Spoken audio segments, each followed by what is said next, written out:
You mentioned, how you guys have a sense of humor in the beginning, and that was like one of the first things that... A scent of tuna we have.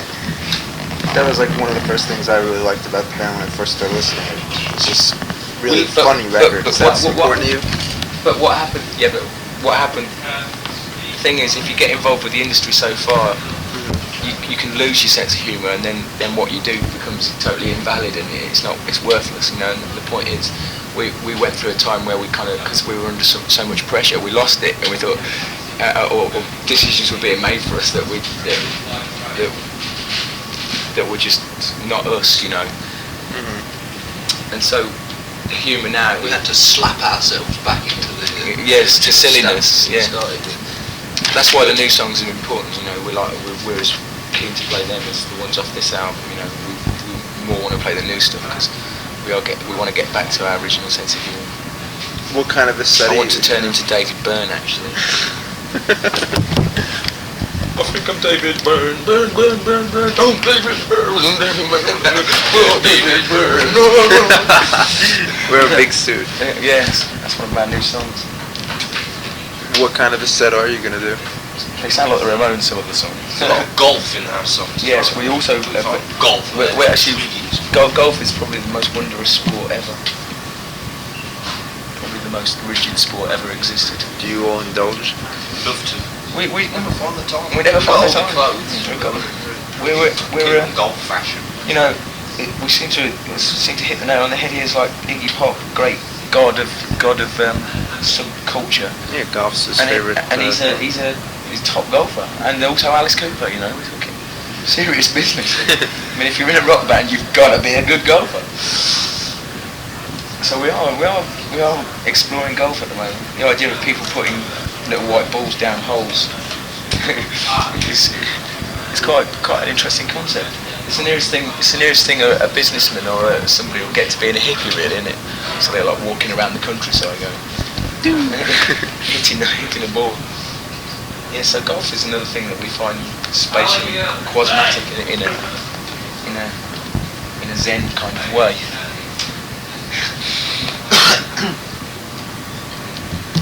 Do you write most of the lyrics, or does all the band contribute to it? Well, I'd like the band to write most of the lyrics, but I try and persuade them to do it, and we do. They do. On occasions, come up with things. Usually just lock him in the toilet and say, do it. But I'm starting to. Now I write most of them. How about the music? Is it does one person come in with it, or do you all kind of just jam at it? Or? Well, like Tony will come up with an idea, and they'll say, "Fuck off, you twat."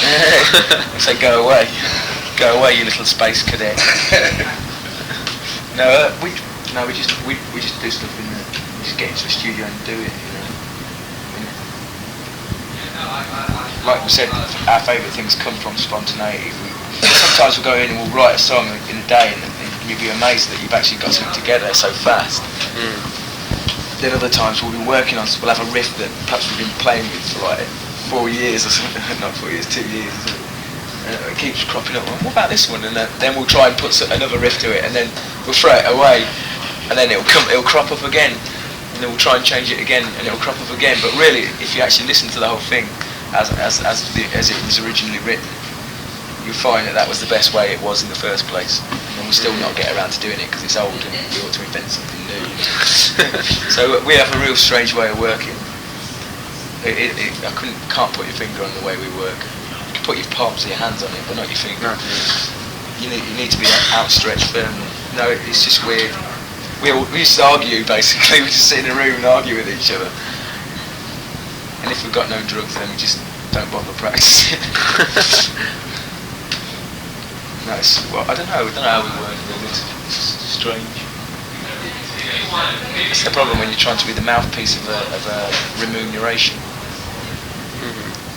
What about, do you think that the press has maybe put too much emphasis on the way you look as opposed to the music, or is that something you want, you found was equally as important to you as the music? Or? This is we're just subnormal, degenerate type, they get up on that. The way we dress, we don't really. They sort of get up in the morning and think, what can I wear today? How can I look? We've dressed like this since we just dress how we do, you know. It's like it's not. We actually don't consciously. It is important in a way. I suppose it is important. People want to. We dress like we just dress like how most of the kids that come to the shows and stuff. You know, it's like. I mean, there's usually people in the audience that you think, fucking hell, he looks brilliant. You know, somebody. Like, there were some girls who like sort of sat down and think, what should I? How should I? No, because that's how they dress. You know, there's a couple from Birmingham. Mad Graham and Nightmare. This pair of people that just look so brilliant, you know. I mean, they look like they're just mad, you know. They're total. This guy just looks like he's a complete and utter psycho. Well, he is, but he's really. Well, we can discuss Kafka with him, for example. Be sitting there and have a real deep conversation with about some really heavy kind of writers and stuff. But he's just shot off his face. And I mean, he's actually in our there's a picture of him on hung up sleeve. And his girlfriend can do fanny farts. She comes. With If you heard the Blue Daniel, she can do it. She sits. The first time we met her, she came and sat in the dressing room and went, "Do you want to hear this favour?" She's walk in and go. She could draw air in through her. There's a place. There was a place. We'll get a sampler. There was a place in Birmingham we played. This is where we met them lot. There's a place in Birmingham called what's it called? What's that pub called that we used to play? The Mermaid. The Mermaid. And like you will go in there and you will step back in time 10 years, literally. Like there's all these kids slipping glue in the toilets, like punks how they used to dress, like with suits and stuff on, crap suits and English punks, how they not studied punk, leather punks, people with "I'm a twat" written on their back and stuff, like totally fucking subnormal people, like, and you just go into a place like that and you think this is brilliant. You just think these people are just shut away, and there is places in England where you go. I mean, in Wales, Newport, South Wales as well. You know. You go down to these places and the kids you meet are just so far shot away, you know, and you think, makes you feel glad that you play into these. Like, I feel honoured that they come to your gigs because they're so interesting people. Fucking great. Some real mad people. Met this guy in a pub guy in a pub in Leicester was talking to me. He told me that he invented the atomic bomb. and that's the kind of fan you want, right? Yeah, no, he was great. It was the Birds were playing, the 8 Miles High was playing. I was going, listen to this, because he was going, you're in a band, aren't you? I was going, yeah. So listen to this, and he's coming out with all this kind of rhetoric, and he was going, it's just crap, it's totally tuneless. And I was going, what, the Birds? And like these beautiful harmonies and melodies coming like 8 miles high. He's going, this is tuneless. He's going, what do you play? I played him a big black tape. I had it on my Walkman. He was going, God, oh God, it was freaking out.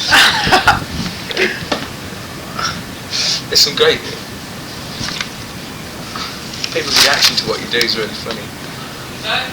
There's a great bloke called across the Sahara Desert and told me that he'd gone without water for 5 days or something. Invented the nuclear bomb before the Americans. That's what playing gigs is all about. Meeting mad people. You think you'll meet any here? I should imagine we're going to meet quite a few here. Space cases. Are you doing just East Coast or West Coast? No, we're doing West Coast as well, so we definitely will. Oh yeah. Well, I guess that's about it. Anything else you guys want to say? We could have got into more territory here, but do we have time? My brain's aching actually, to be honest. I'm sorry. That's alright. Anything else going on that people should know about, or? Well, they should know that not to trust their governments. Don't follow leaders. Bob Dylan once said. John's in the basement. Yeah, next time you see anybody busking it's Bob Dylan song, smack him in the mouth. Say thanks. You did like me. That's how it works. No, have a good time. I'll see you guys on Saturday, right? Yeah.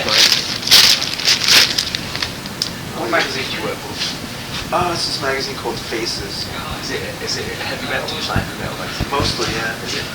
Unfortunately. What kind of stuff do they, apart from that? Well, they let me cover you guys, so that's good. Well, I mean, I've had some... Well, just put this is a good quote. You know it's heavy metal when your balls start to shudder. When what? You know it's heavy metal when your balls start to shudder.